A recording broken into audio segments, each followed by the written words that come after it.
안녕하십니까.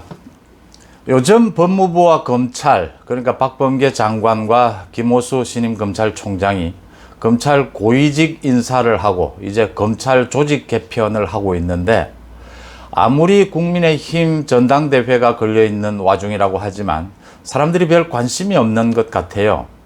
그러니까 언론에서만, 기존의 언론에서만 지금 뭐 검찰의 조직 개편, 검찰 고위직 인사가 문제가 있다, 이렇게 뭐 여러 가지 얘기를 하고, 박범계와 김호수가 박범계에게 뭐 정면으로 들이받았다, 김호수의 저항, 뭐 또 김호수가 검찰을 장악하기 위해서 박범계와 각을 세웠다, 여러 가지 평가가 나오는데 일반 국민들의 관심은 뚝 떨어지는 것 같습니다. 그도 그럴 것이, 이성윤과 함께 김호수를, 가장 친문 인사 검사라고 꼽히는 김호수를 검찰총장 임명에 강행하면서 이제 검찰의 인사나 검찰의 조직 개편이 친정부 쪽으로, 완전히 검찰의 수사권을 박탈하는 쪽으로 갈 것이다 라는 거 충분히 예상이 된 부분이기도 하고, 또 하나 중요한 것은 지금 검찰 고위직 인사나 검찰 조직 개편을 놓고 사실은 박범계와 김호수가 짜고 치는 고스톱을 하고 있다라는 인상이기 때문입니다.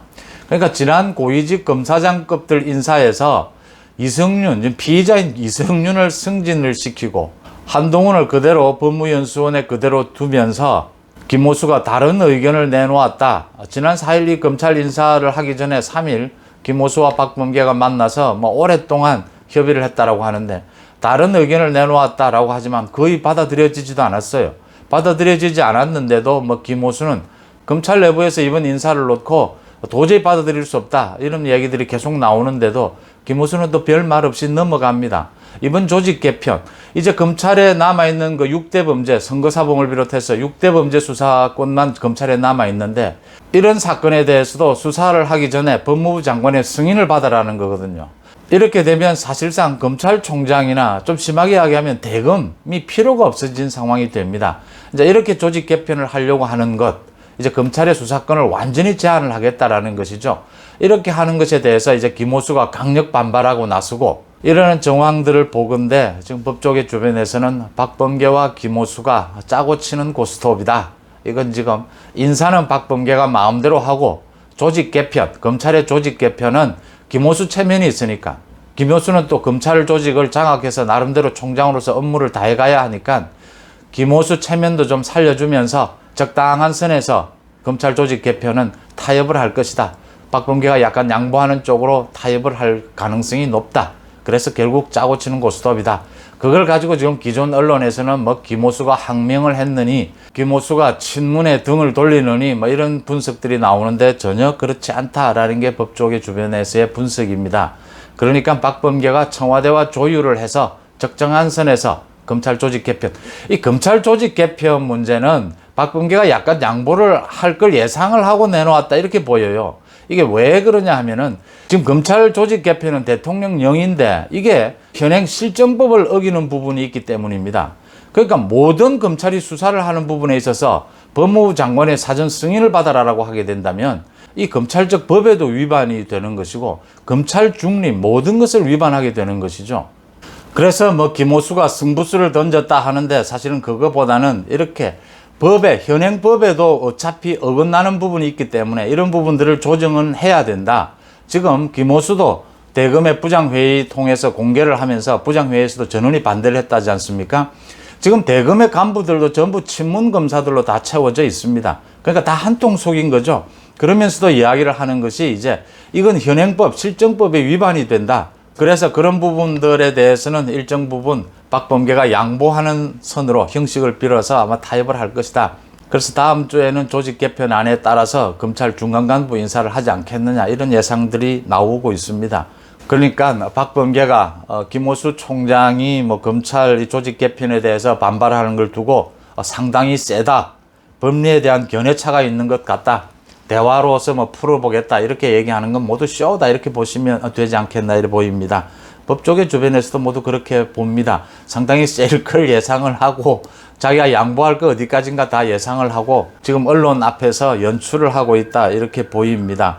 그러니까 검찰 고위직 인사를 놓고 김호수가 자신의 생각을 하나도 관철시키지 못한 김호수가 지금 검찰 조직 개편을 놓고 갑자기 좀 목소리를 크게 내는 것은 조직 개편에 대해서는 여러 가지 협상할 여지가 있고 자기 체면도 좀 세워달라. 지금 문재인 정권에 대해서 뭐 그 이야기입니다. 문재인 정권 퇴임 뒤에도 자기는 임기가 1년 더 남아 있으니까 자기가 어떤 뭐 해야 될 롤이 역할이 있지 않겠느냐 이런 얘기고, 뭐 청와대 조율 안에서 박범계와 김호수가 서로 자기 밥그릇을 챙기는 부분 정도는 있지 않을까 이런 생각이 듭니다. 이것에 대해서 언론이 뭐 김호수가 항명을 했다, 승부수를 띄웠다 이런 견해는 별 재미가 없고, 그러니까 많은 국민들이 별 관심도 없는 것 같습니다. 이 문제와 관련해서 원희룡 제주지사가 윤석열 전 총장을 공격을 한 지점이 있습니다. 그러니까 원희룡 지사가 어제 윤석열 총장에 대해서 지금 검찰 인사를 놓고 많은 검사들, 젊은 검사들이 강하게 반발을 하고 있고 검찰 독립을 지키기 위해서 몸부림을 치고 있는데 윤석열이 이것에 대해서 지원해야 하지 않느냐, 그래도 한마디 목소리를 내야 되지 않느냐 하면서 이제 측근들을 빌어서 언론에 얘기할 것이 아니라 자신이 직접 목소리를 내야 하지 않느냐 이런 비판을 했는데, 측근들의 입을 빌어서 윤석열이 목소리를 내는 것은 이제 좀 그만해야 되는 것 맞습니다. 윤석열 자기 목소리를 낼 때가 됐고요. 검찰 인사나 지금 검찰의 조직 개편에 대해서 윤석열이가 뭔가 이야기를 해야 된다라는 요구는 좀 과하지 않나 이렇게 보입니다. 지금 그러지 않아도 윤석열에 대해서는 지금 민주당 여권 쪽에서 전직 총장이 이렇게 정치에 곧바로 참여하는 것은 검찰의 정치적 중립을 지키는데 무슨 도움이 되느냐 이렇게 비판을 하고 있는 와중에 윤석열이 지금 검찰 인사, 검찰의 조직 개편 이것에 대해서 지금 얘기하는 것은 적절치 않다라는 걸 뭐 누구보다 원희룡 지사가 더 잘 알 테니까, 원희룡 지사가 윤석열에 대한 견제의 무게는 이제 직접 자기의 목소리를 내라, 그런 차원으로 이해가 되는 부분입니다. 마침 윤석열 총장이 오늘 아마 지난 3월 퇴임한 뒤에는 뭐 공식적인 행사는 처음이라고 합니다. 그러니까 지난 4월에 투표에 참여를 하면서 언론에 공개된 적은 있었죠. 그때 그 아버님을 모시고 투표장에서 투표를 하는 모습 공개가 된 적이 있는데, 사실상 3월 퇴임 이후에 공식 행사에는 처음이라고 합니다. 오늘 오후 2시에 남산 예장공원에서 열리는 우당 이회영 선생, 독립운동가죠. 이회영 선생 기념관 개관식에 참석을 해서 뭐 서울시장도 만나고 여러 사람을 만날 예정이라고 합니다. 공개된 장소니까 아마 기자들의 질문도 쏟아질 테고, 지금 정치 참여 선언은 하지 않았지만 뭐 어떤 형태로든지 자기 목소리를, 오늘 어떤 메시지를 내놓을 것으로 예상이 됩니다. 윤석열이 최근 들어서 국민의힘 쪽과 접촉하는 것은 가급적 피하고 있는데, 아마 오늘 이 행사는 국민의힘과는 관련이 없는 부분이니까 또 공식적인 행사에 참석하겠다라고 했으니까 대국민 메시지가 나오지 않겠느냐 이런 예측들이 나옵니다. 윤석열 총장으로서는 오는 11일 국민의힘 전당대회가 끝난 뒤에 이제 정치 참여 선언을 하고 국민의힘에 입당하는 부분을 아마 구체적으로 협의를 하지 않을까 이런 관측이 유력합니다. 고맙습니다.